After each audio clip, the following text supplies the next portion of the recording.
Seguridad, una necesidad básica para cualquier ciudadano. En Venezuela, una necesidad insatisfecha. ¿Cómo puede funcionar un Estado que no tiene la capacidad de proteger a su gente? Hoy en nuestro programa Perspectivas dibujamos el panorama de cómo está en el presente Venezuela en materia de seguridad y cómo esto es un elemento fundamental para cualquier proceso electoral y cualquier proceso de diálogo. En varias ocasiones, durante los últimos 15 años, Venezuela ha ocupado el puesto número 1 en el mundo en la tasa de homicidios, ubicándose entre los 60 y los 85 casos por cada 100.000 habitantes, según la organización internacional Inside Crime. Nuestra nación ha llegado a ser la más violenta del planeta, según la ONU. Un reporte del think tank Igarapé Institute ubica la tasa de homicidios en América Latina en 21.5 por cada 100.000 personas, muy por encima de la tasa global, que se sitúa en 7 por cada 100.000 habitantes. La delincuencia transnacional puede mover hasta un 2% del presupuesto en países desarrollados, pero en países en vías de desarrollo mueve cómodamente entre el 14 y el 20%. Venezuela supera el 35%, moviendo toneladas de dinero sucio. Transparencia Internacional cataloga a Venezuela entre los 15 países más corruptos del mundo.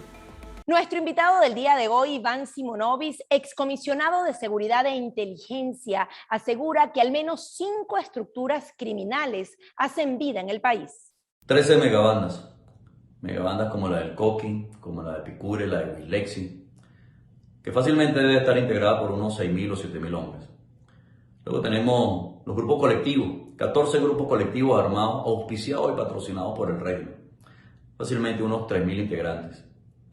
Luego los supercarteles de droga, policías, militares, civiles, crimen transnacional, que se reparten diferentes rutas aéreas, marítimas, terrestres, fluviales, etc., para entregar la droga. Además de esto, la guerrilla. No menos de 3.500 guerrilleros hacen vida en nuestro país. Y por último, el terrorismo. El terrorismo auspiciado por Tarek El Aizami. Todo esto conforma una gran fauna criminal. Una fauna criminal que impide el desarrollo económico, político o social de cualquier nación. ¿En qué favorece un ciudadano común unas elecciones regionales? Bienvenido, comisario. Le hacemos la misma pregunta que usted plantea a través de sus redes sociales. ¿En qué se beneficia el ciudadano común con un proceso de diálogo o unas elecciones regionales? Bienvenido. Hola Gaby, buenas. ¿Cómo estás tú? Saludos a todos los que te siguen y gracias por la invitación. Gaby, la pregunta yo me la he hecho porque cuando yo como una persona que viene del mundo de la seguridad analiza lo que está sucediendo, lo primero que a mí se me viene a la mente es ¿cuál es el plan de gobierno? O sea, ¿qué es lo que se ofrece a cambio de todo esto, ¿no? Mira, para que una persona pueda desarrollarse como ser humano, como familia, como empresario, como lo que sea, debe partir de un tema que se llama seguridad. Seguridad jurídica, seguridad social, seguridad personal. Ninguna de estas existe en Venezuela. Yo no he visto ningún candidato hablar de ninguno de estos temas. Pero lo más grave de todo es lo que yo he dicho. Cuando tenemos 13 megabandas con 6.000, 7.000 hombres, cuando hay los grupos colectivos, que son el grupo armado, el brazo armado del régimen para reducir y para neutralizar las acciones del ciudadano común, que quiere elevar una queja por las cosas básicas, ¿no? Como es el agua, como es el combustible, como es las medicinas, etc.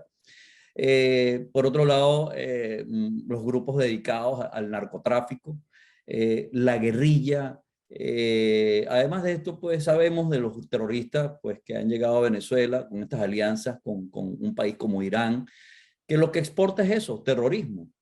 Entonces, de verdad cuesta entender de qué forma, o sea, tú vas a poder hacer que el país cambie teniendo una alianza con un régimen que durante 20 años se ha denunciado que están fuera de la ley, que cometen delitos.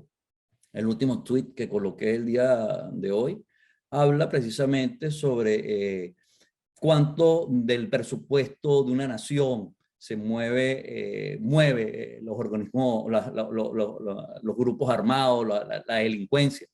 En un país desarrollado puede mover hasta el 2%. En Latinoamérica oscila entre el 14 y el 20%. En Venezuela, hasta donde se ha podido contabilizar, sobrepasa el 35%. Es decir, Venezuela es la lavadora de dinero de grupos criminales más grandes del planeta. Entonces, tú quieres ser parte de eso de verdad. O sea, como empresario o como político. Es decir, tu solución es ser aliado de los criminales. Entonces, es como que tú vas a una situación de rehén, ¿verdad? Porque Venezuela es un país que está bajo una situación de rehén por unos criminales dirigidos desde Miraflores.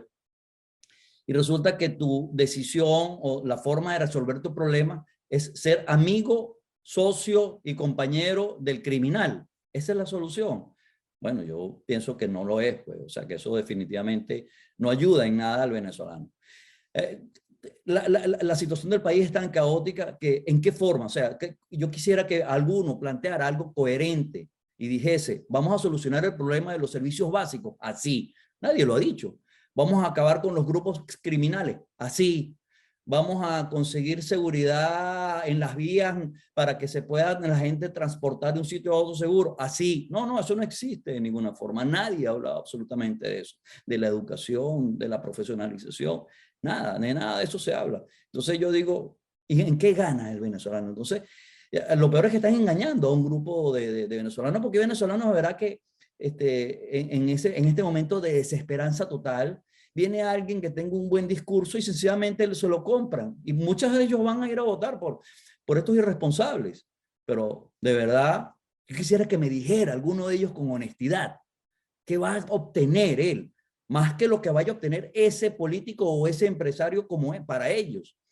En su empresa, bueno, sí, el empresario va a ser parte de la torta del dinero mal habido que maneja el régimen.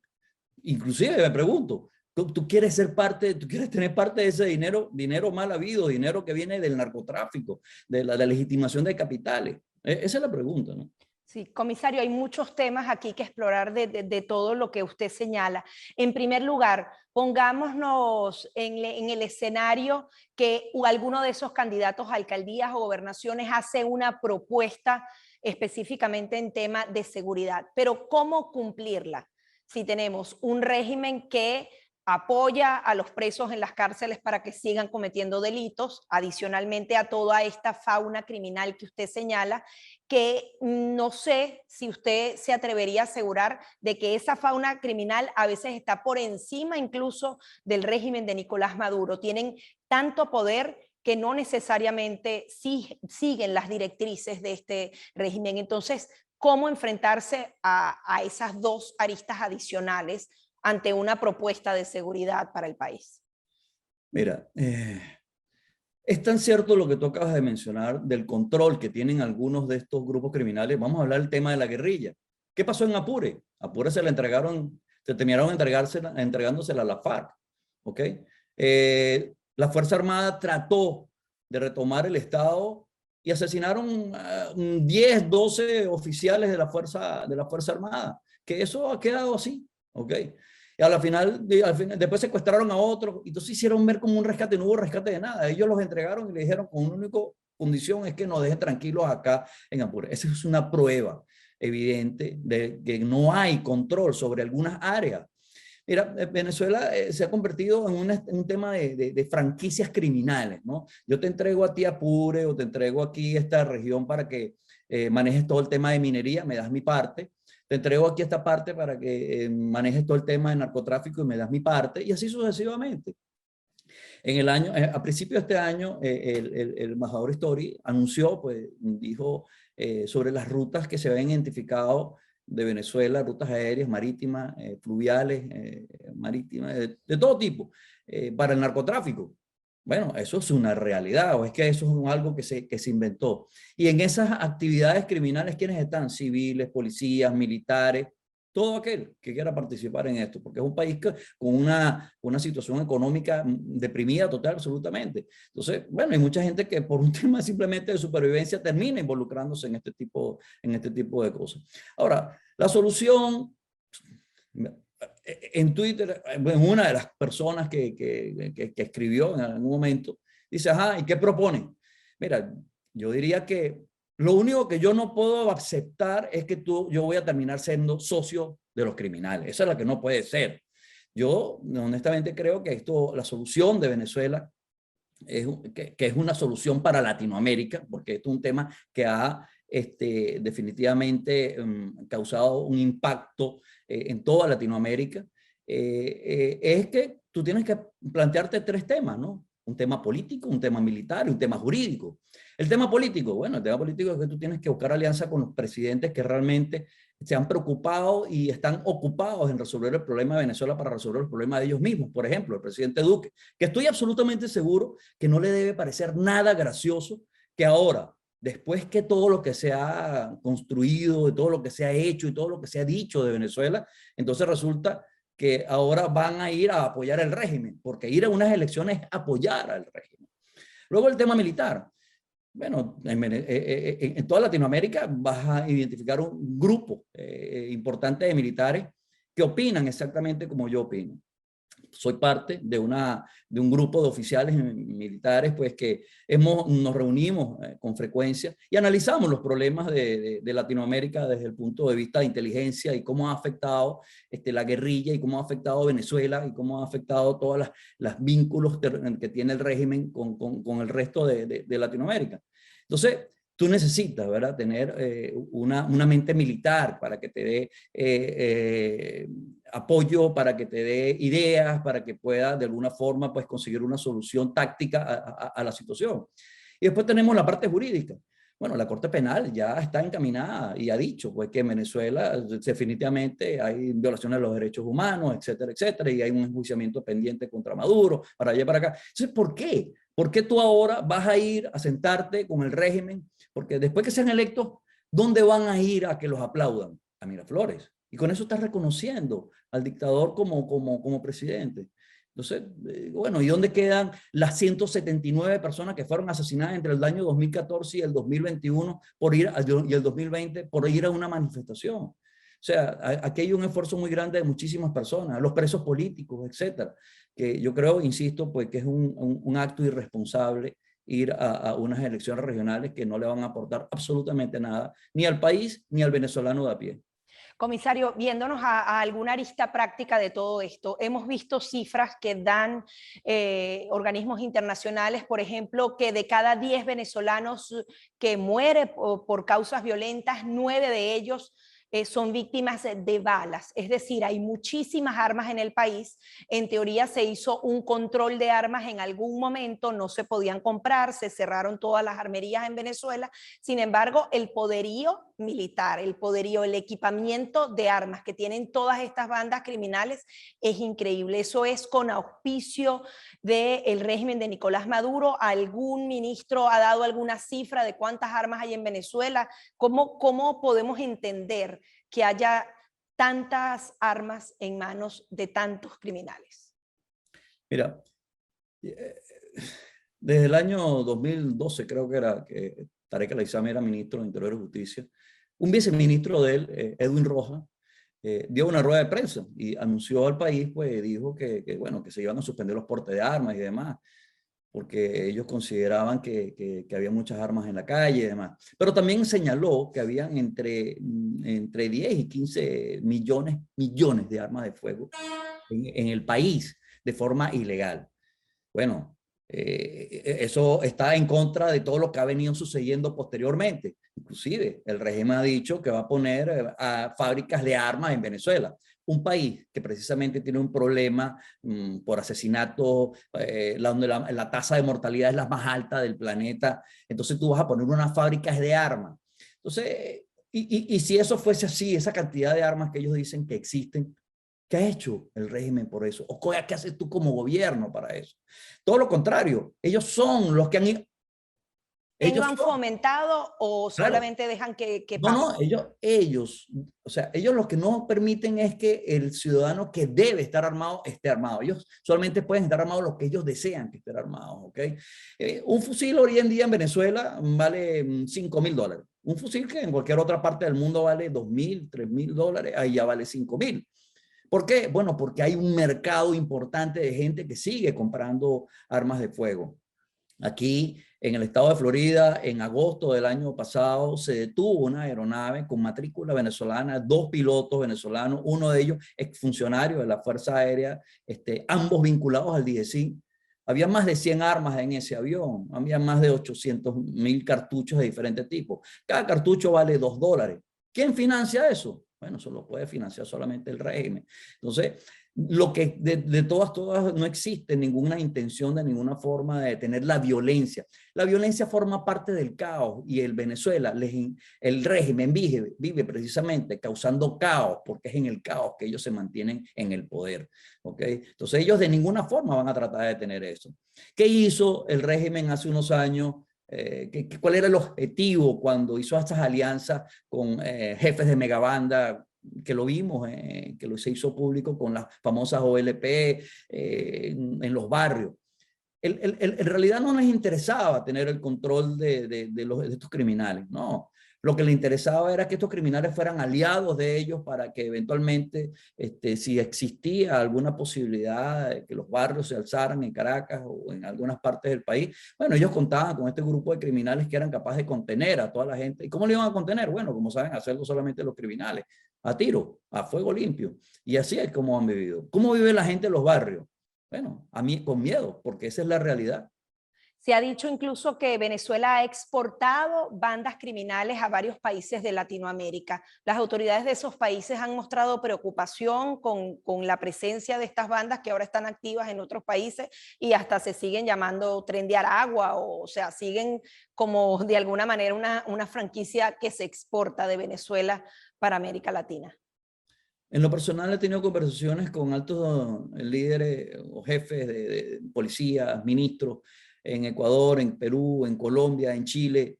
Y bueno, hemos compartido información sobre estos individuos, sobre grupos de criminales que han sido detenidos venezolanos. Y cuando hacemos la traza del origen de estos individuos, bueno, pertenecen a megabandas, pertenecieron a la megabanda, por ejemplo, tú lo acabas de mencionar, el Tren de Aragua. El Tren de Aragua, pues, exportó, franquició pues, su estructura a Ecuador, a Perú. Eso no es ningún secreto, han salido pues en los diarios, porque eso es una de las cosas que tristemente está exportando Venezuela. Entonces, eso forma parte precisamente del problema que se ha generado con la permisividad que tiene el régimen de ser cómplice de estos grupos criminales. La estructura criminal del país es extremadamente grande, o sea, 944.000 kilómetros cuadrados entregados a 5 estructuras criminales que manejan todo lo que le dé la gana.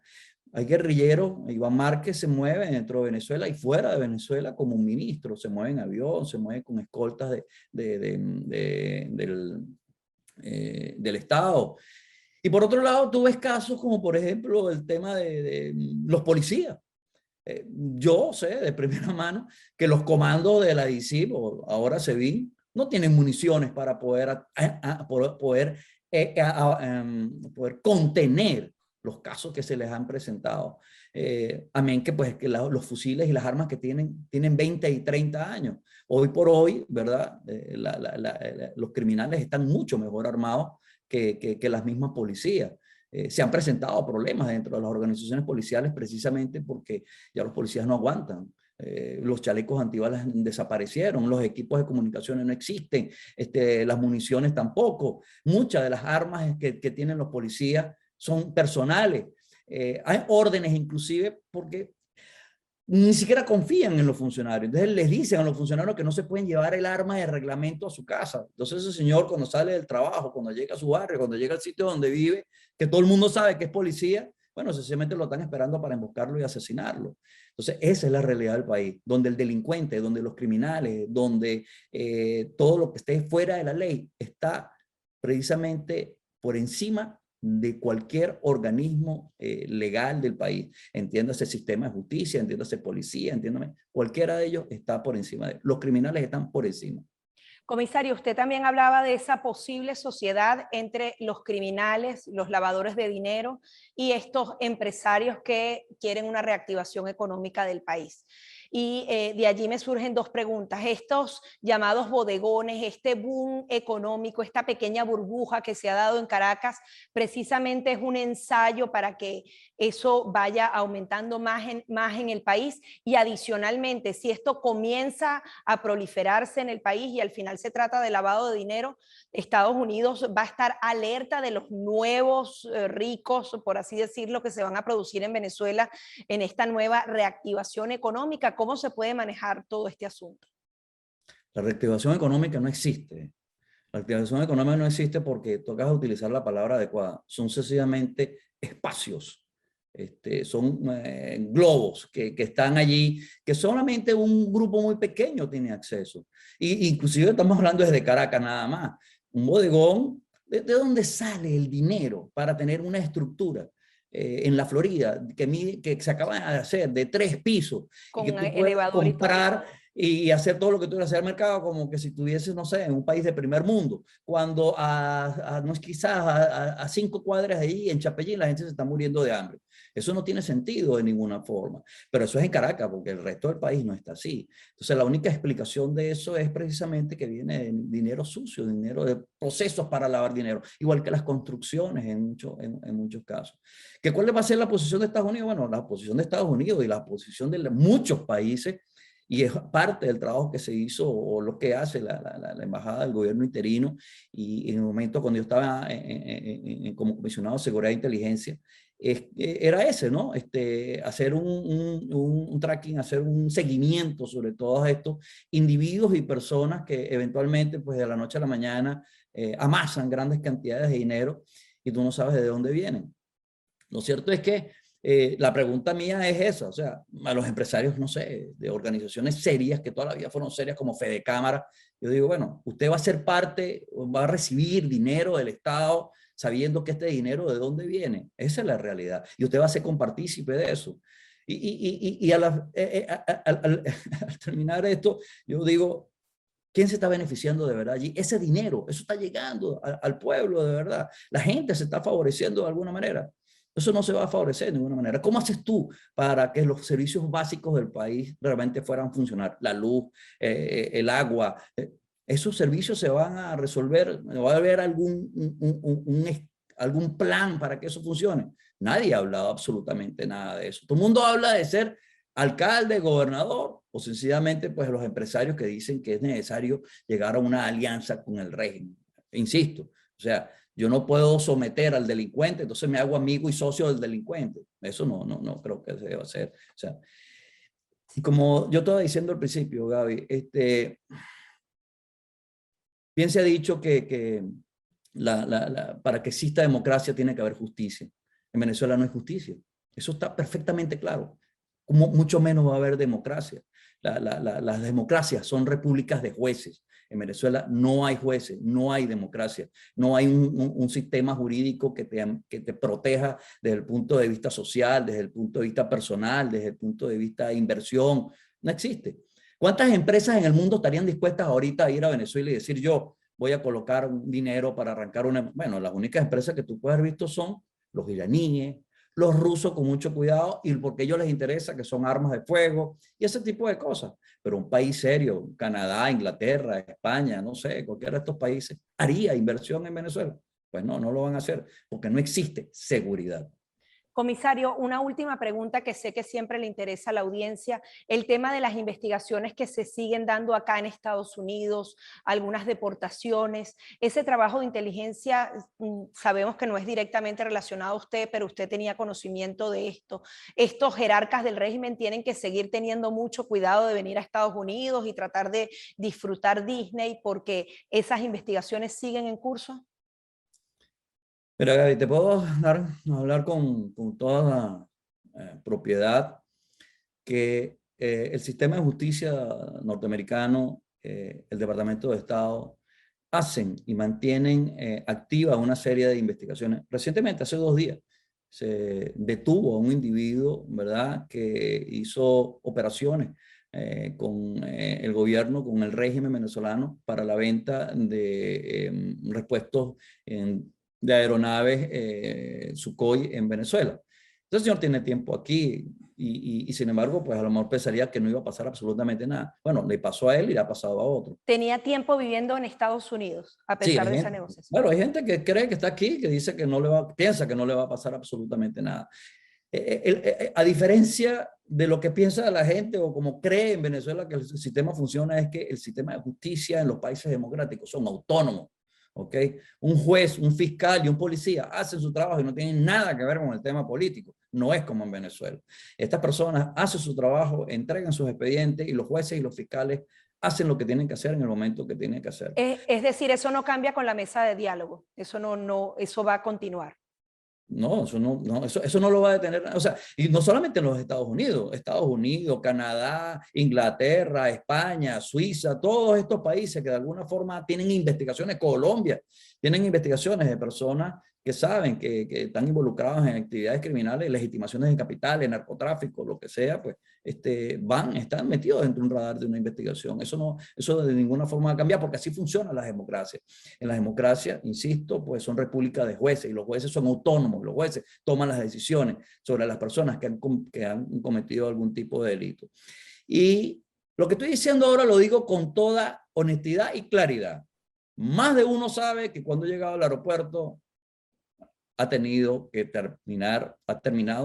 en lo que se conoce como el cuartico. Ha tenido que dar explicaciones, ha tenido que dar declaraciones sobre precisamente el origen de su dinero, de dónde viene, qué está haciendo acá. Eso no es nada nuevo. Yo no estoy diciendo nada que no se sepa. Es algo pues que sigue haciendo el gobierno de los Estados Unidos. Seguirá haciendo porque esos son órganos independientes, son policías los que hacen ese tipo de investigación. Y como sucede aquí, estoy seguro que sucede en otras partes del mundo también. Muchísimas gracias por su participación, comisario. Gracias a ti, que buenas tardes. Son las declaraciones de Iván Simonovic, investigador criminal y adicionalmente excomisionado especial de Seguridad e Inteligencia del Gobierno interino de Venezuela. Hasta aquí su programa Perspectivas.